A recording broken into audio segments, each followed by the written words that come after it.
The New Zealand Cabinet will discuss interventions to reduce the number of burglaries and ram raids that are, mostly, done by young people. This comes as news that a young dairy worker, Yannick Patel, who died at 34 years old, after being robbed and attacked while working. Yannick Patel died after being stabbed while working at Rose Cottage Superette in Sandringham, Auckland. Jacinda Ardern attended Yannick's funeral, which was held this afternoon, where his family expressed that they are beyond sadness. It's tragic. A young man has lost his life. How do you prevent this?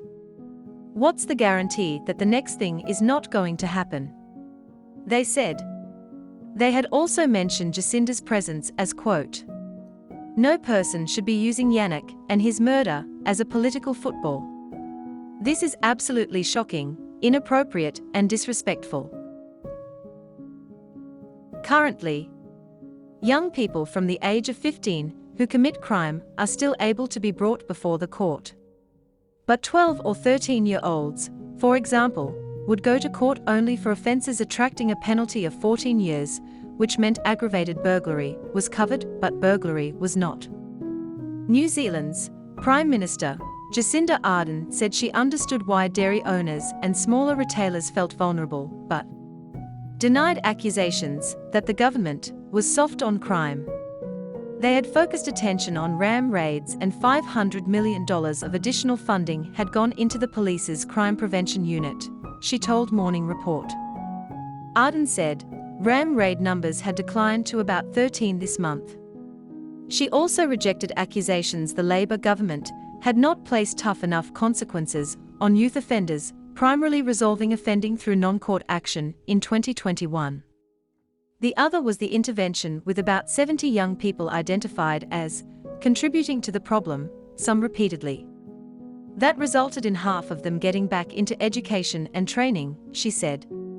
What Cabinet has discussed about today are what are the interventions that we currently use that they believe are working, and they'll also be looking at extending.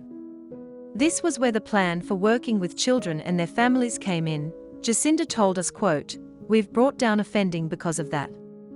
The result of today's Cabinet meeting was a $5 million fund to be spread out to Auckland, Hamilton and Bay of Plenty's councils, which is to be spent on crime-reducing means, as well as reducing the criteria for businesses to access a $4,000 subsidy for purchasing a fog cannon to deter thieves. Prior to this announcement, only businesses that have been robbed more than 8 times were eligible to access this subsidy.